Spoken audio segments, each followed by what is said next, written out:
El presidente Daniel Noboa dispuso el despliegue de más de 2.000 militares y 50 vehículos blindados en El Oro, una de las provincias más azotadas por la violencia criminal.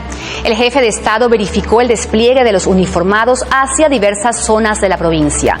Como parte de su agenda, el primer mandatario también participó del conversatorio con jóvenes beneficiarios de las 1.470 becas entregadas en este punto del país. El evento se desarrolló en el Instituto Superior Tecnológico Ismael Pérez Pazmiño. Comunidades de Jumandi, Beto y Guami realizaron una protesta por la construcción de una mega cárcel en Napo. En el puente Misaguallí, decenas de personas se congregaron para mostrar su descontento. Con quemas de palos y banderas de Ecuador, los manifestantes evidenciaron su postura ante la construcción del centro penitenciario.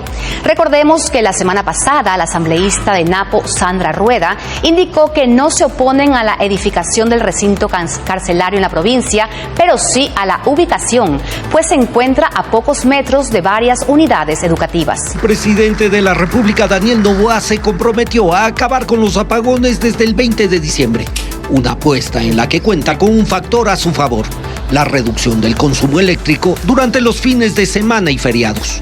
Según las cifras promedio que maneja el Ministerio de Energía, durante los fines de semana el consumo de electricidad se contrae entre el 10 y el 12%, y más todavía durante los feriados.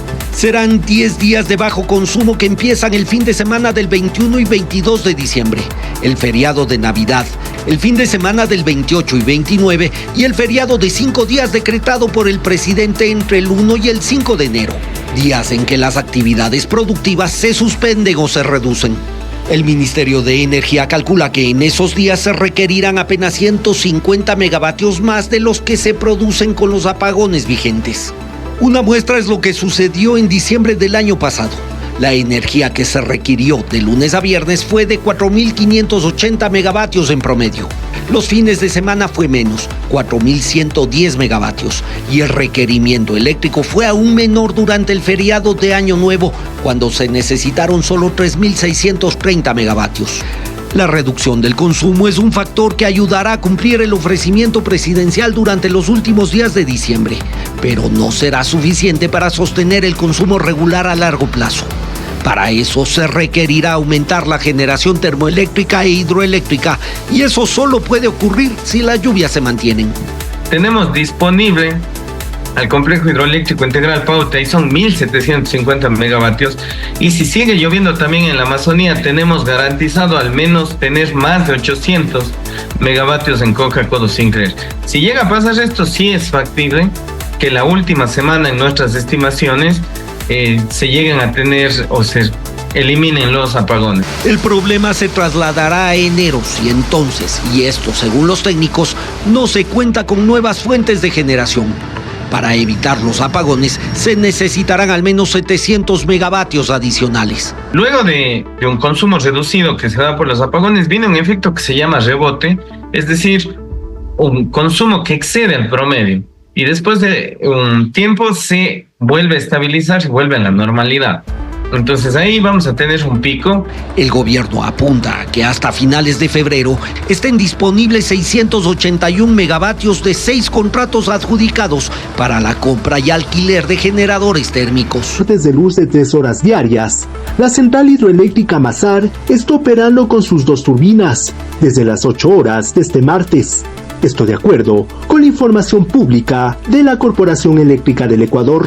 La central Mazar de 170 megavatios forma parte del complejo hidroeléctrico Paute, al que también pertenecen las hidroeléctricas Paute y Sopladora.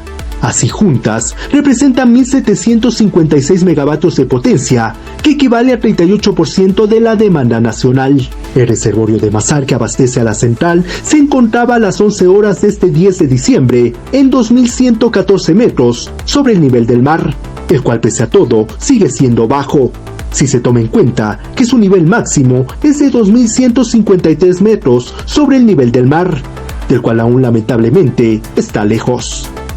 Mencionar que una caída en el nivel del reservorio de Mazar tiene un efecto en cascada, ya que abastece aguas abajo al embalse de Amalusa, que a su vez provee de agua a las hidroeléctricas Paute, Molino y Sopladora.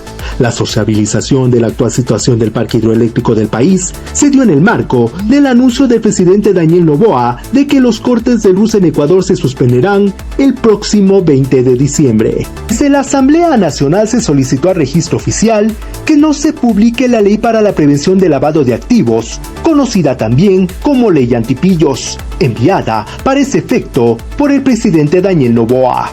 Se niegue en aras de la democracia y en respeto a la Constitución. La postura del Parlamento se dio a conocer horas después de que el Ministerio de Gobierno confirmara que el jefe de Estado decidió enviar el reglamento al registro oficial. Ante la falta de tratamiento del legislativo y al cumplirse con el plazo establecido en la ley orgánica de la función legislativa. Por su lado, en la Asamblea insistieron en que el proyecto fue negado y archivado, ya que la Constitución no exige que los proyectos económicos urgentes sean tramitados en los debates antes de ser negados. El secretario del Parlamento, Alejandro Muñoz, habló sobre el planteamiento de una acción de inconstitucionalidad ante la Corte Constitucional, pero también de acudir al ámbito penal. Desde el bloque gobiernista, en cambio, dieron a conocer el respaldo al proceder del Ejecutivo. Se explicó dentro del Pleno, no pueden archivar un económico urgente en primer debate. Lo determina el artículo 137, 140 y 425 de nuestra Constitución, que determina que no se pueden archivar los económicos urgentes. Deben seguir, sí, el procedimiento ordinario. La Constitución determina que hay dos debates, que está por encima de la ley orgánica de la función legislativa, la Constitución. El presidente ha actuado en derecho y es penoso que la Asamblea Nacional haya violado la Constitución, se haya ido en contra de la ley orgánica de la función legislativa y ahora tenga en esta inseguridad jurídica al país. El gremio comercial reaccionó al impuesto por la compra y venta de vehículos usados contemplado en la Ley para el Combate de Lavado de Activos enviado por el Ejecutivo al registro oficial. Hace dos señalamientos. Primero, se preguntan de qué forma la creación o modificación de un tributo aporta, previene o disminuye el lavado de activos en el país. La Cámara de Comercio de Guayaquil dijo en un comunicado que combatir el lavado de activos requiere acciones de control efectivas y no más impuestos. La Cámara de Comercio de Ambato resalta que el impuesto ya existe con otro nombre. El tema de autos usados ya ha estado evaluado, ya ha estado revisado. Estamos hablando de una banda, de un nuevo impuesto básicamente, que lógicamente va a apoyar a la recaudación tributaria, pero no está realmente estipulado cuánto va a ser aportante, ¿no es cierto?, para disminución sobre el lavado de activos. Segundo, el sector cuestiona que en la ley que fue publicada no está la tabla progresiva que servirá para cobrar el impuesto. Solo se dice que será de hasta el 5% del valor del vehículo. El SRI deberá emitir un reglamento con los porcentajes y aunque el gobierno ha anticipado que los vehículos de hasta $20,000 pagarán el 0.75%, esa tabla, señalan los gremios, podría modificarse en cualquier momento porque no está en la ley. Esas tarifas, esa tabla, siempre va a ser susceptible de modificación en un proceso administrativo muy rápido. Es decir, de aquí a en un año, en medio año, en 2 años, se requieren más recursos para la caja fiscal. Fácilmente una resolución del SRI podría elevar incluso hasta el 5% en cualquier rango de vehículo. Este impuesto por la compra y venta de vehículos usados aún no está vigente. Se cobrará cuando el SRI emite el reglamento.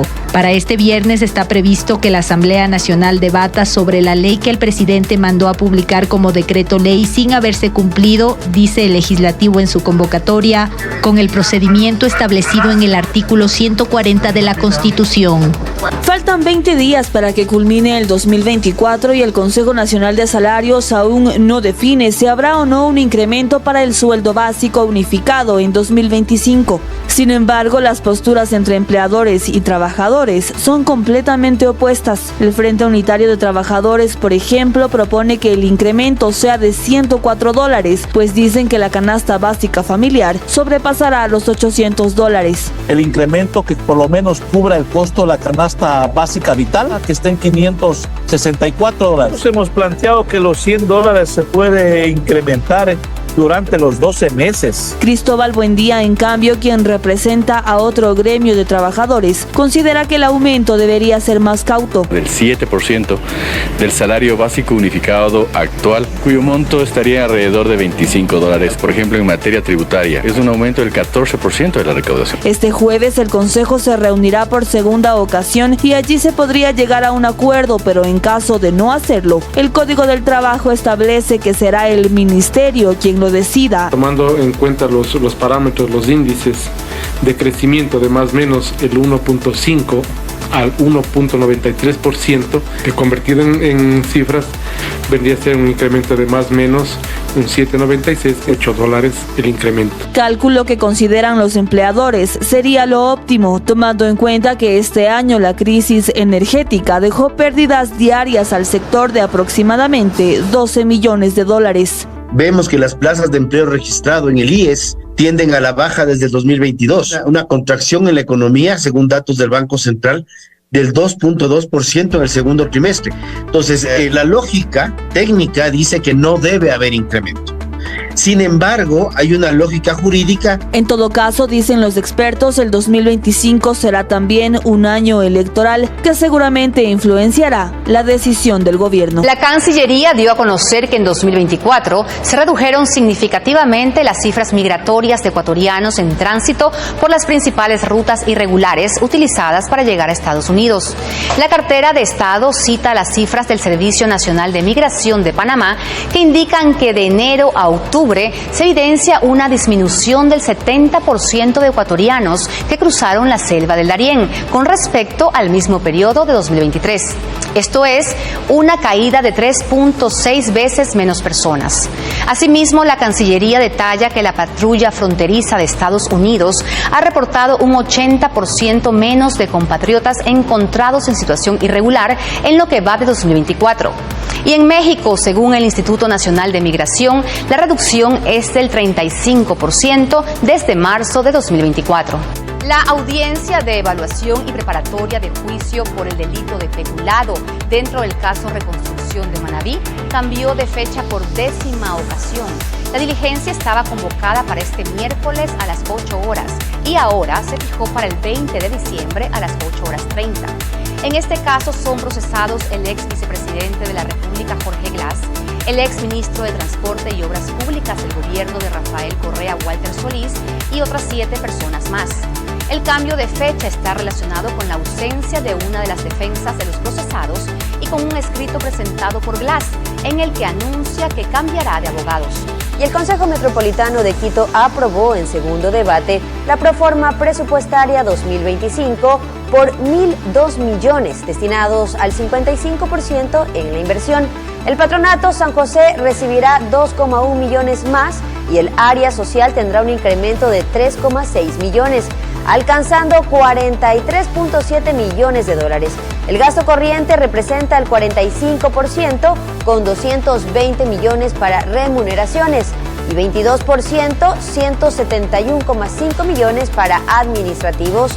Y en 2024 la ejecución presupuestaria alcanzó el 70% hasta noviembre, superando el 14 puntos al 2023, con una inversión social y en obras de 526 millones. La audiencia de juzgamiento del caso Nene, en el que es investigado Sebastián B., hijo de la vicepresidenta Verónica Abad y acusado de presunto tráfico de influencias, se realizará el 16 y 17 de enero de 2025 de manera presencial.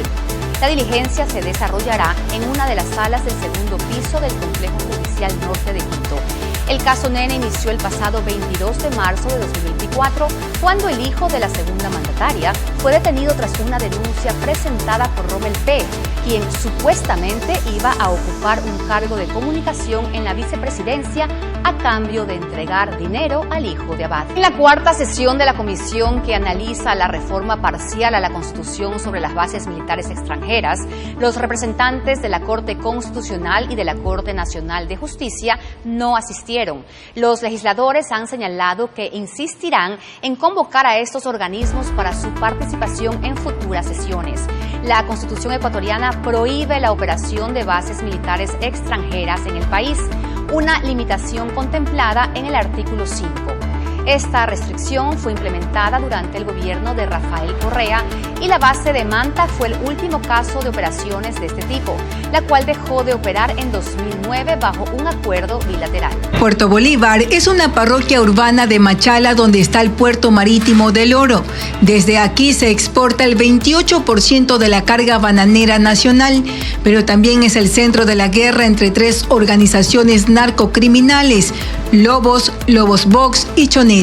Desde este puerto sale la cocaína hasta varios países de Europa, pero también llega a Panamá, país de tránsito. Ahí los narcos aprovechan su ubicación estratégica y la proximidad con México para redistribuir el cargamento ilegal hacia el norte del continente. Por ello, los grupos delictivos que están en Puerto Bolívar tienen alianzas criminales con cárteles mexicanos y mafias europeas que pugnan para tener el control absoluto de las rutas del narcotráfico. Pero Machala es conocida como la capital bananera del mundo porque parte de su población trabaja en la zona agrícola relacionada a esta industria. De enero a octubre salieron por el puerto 36.799 contenedores con banano. De ahí que este producto ha servido de fachada para camuflar los bloques de cocaína dentro de los contenedores, algunos modificados ya sea en empresas, en el camino al puerto o por mar. Los buques también son contaminados mientras navegan porque el cantón tiene acceso al agua. En lo que va del año se han incautado 11 toneladas de droga en el Oro, 3 más que en el 2023. El 95% estaba destinado al mercado internacional, lo que equivale a pérdidas de $495 millones para la economía ilegal de estos grupos armados. Además del narcotráfico, las investigaciones determinan que en Puerto Bolívar también se disputan el tráfico de combustible. Esta parroquia está cerca de la frontera sur. El hidrocarburo es llevado por agua hasta los laboratorios de droga en Perú. En el 2024, el enfrentamiento mortal entre las bandas ha dejado 536 muertes violentas en la provincia. Furukawa Plantaciones del Ecuador es una empresa de tipo anónima que se estableció en Santo Domingo de los Áchilas el 22 de febrero de 1963 con capital japonés y que hasta hoy sigue en operaciones, tal como consta en la Superintendencia de Compañías, empresa dedicada al cultivo y procesamiento de abacá, una planta cuyas cepas fueron introducidas al Ecuador precisamente por la familia japonesa Furukawa y que se usa en la industria textil y la producción de papel. La data que consta en la superintendencia revela que su capital es de $400.000 y tiene un patrimonio neto, hasta el cierre de 2023, de $13.8 millones, que incluye edificios, vehículos, maquinaria, animales, terrenos y más. En el fallo de la Corte Constitucional se señala que Furukawa es propietaria de más de 2.000 hectáreas de tierra productiva. La empresa aseguró en su último comunicado que 300 han sido ocupadas ilegalmente por una parte de los denunciantes, pero la abogada de estos demandantes aclaró esto en el programa Contacto Directo. En efecto, existían pequeños grupos familiares que se encontraban en resistencia dentro de algunos de los campamentos, específicamente en 2, pero en realidad ellos no son invasores, ellos son trabajadores que son víctimas de la compañía. En el Servicio de Rentas Internas consta que la compañía tiene a su nombre una matriz en Santo Domingo, una sucursal en el centro de Guayaquil y 23 haciendas distribuidas en Santo Domingo de los Áchilas, Los Ríos y Esmeraldas. La superintendencia muestra a Corazón Dominique Misa Villanueva, de nacionalidad filipina, como su actual presidente desde 2021 y la gerencia general está a cargo del abogado ecuatoriano José Adrián Herrera Villena desde septiembre del 2019. Herrera formó parte de los procesados en la investigación que sigue Fiscalía por trata de personas con fines de explotación laboral, pero fue sobreseído. Furukawa Plantaciones del Ecuador es desde el 2014 subsidiaria de la empresa japonesa FPC Marketing, con sede en Tokio. Desde aquel año, esta transnacional es la accionista mayoritaria, aunque su representante en Tokio, Satoshi Tanaka, también es propietario directo de una parte ínfima de las acciones, al menos en español e inglés. FPC Marketing no tiene presencia pública en Internet, por ello se desconoce a qué actividades se dedica en Japón o si cuenta con otras fuentes.